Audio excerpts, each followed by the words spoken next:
আজকের রেসিপি আমার ডিম আলু দিয়ে কোয়াশ আলুর তরকারি। কোয়াশ আলুটা আমি কিন্তু পাহাড় থেকে নিয়ে এসেছি। না, এই রেসিপিটা করবো বলে কিন্তু পাহাড় থেকে আমি কোয়াশ আলু, আসলে আমি গত সপ্তাহে পাহাড়ে ঘুরতে গিয়েছিলাম। সেখানে সব রেস্টুরেন্টে দেখছি এই কোয়াশ আলুর তরকারি। তা খেতে তো মন্দ লাগেনি। তা আমি ভাবলাম যাক এখান থেকে একটু কোয়াশ নিয়েই যাওয়া যাক। আমি বাড়িতে গিয়ে ট্রাই করে দেখব কেমন রান্না হয়। আর হ্যাঁ, তোমরা তো আমার চ্যানেলটাকে সাবস্ক্রাইবই করোনি। সাবস্ক্রাইব করতে ভুলো না কিন্তু। আদা রসুন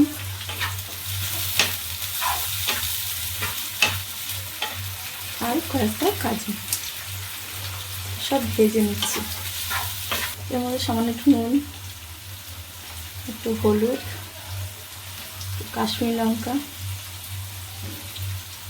ঝাল লঙ্কা,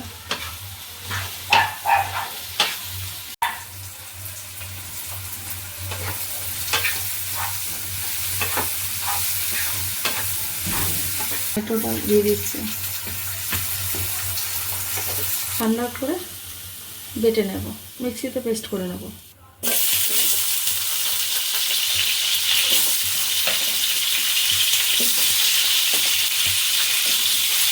লবণ, হলুদ, হওয়ার জন্য ঢাকা দিয়ে দিলাম। কোয়াশটা ভাজা হয়ে গেছে, কড়াইতে তেল আছে, ওই তেলের মধ্যেই আমি আলুটাও ভেজে নেব।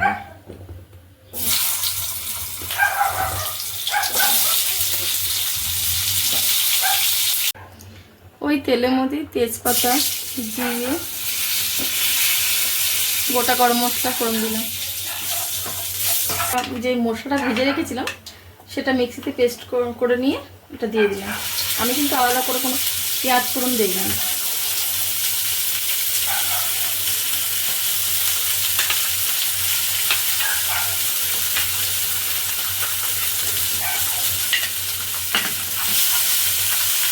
মশলা থেকে তেলটা ছেড়ে এসেছে, গন্ধটাও কিন্তু ভালো বেরিয়েছে। যত কষবে তত টেস্টটা বেশি হবে। এবার ওই ভেজে রাখা কোয়াশ আর আলুগুলো দিয়ে দেবো।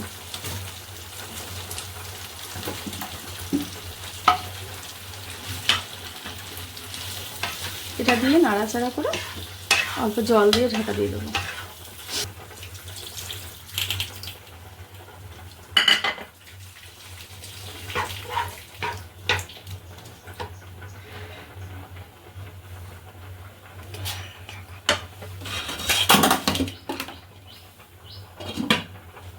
ঢাকনা খুলে দেখি হয়ে গেছে কি।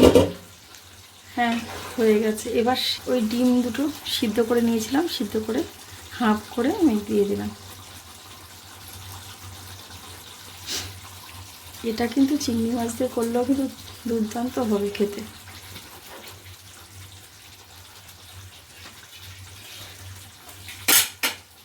ওপর থেকে একটুখানি গরম মশলা ছড়িয়ে দিলাম আর একটু ঘি।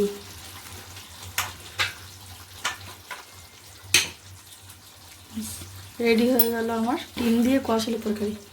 রেডি হয়ে গেল আমার ডিম দিয়ে কোয়াশ আলুর তরকারি। দেখো, আমি এটা প্রথমবার রান্না করেছি। তোমরাও আমার মতন এইভাবে রান্না করে দেখো, খুব খারাপ হবে না মনে হয়।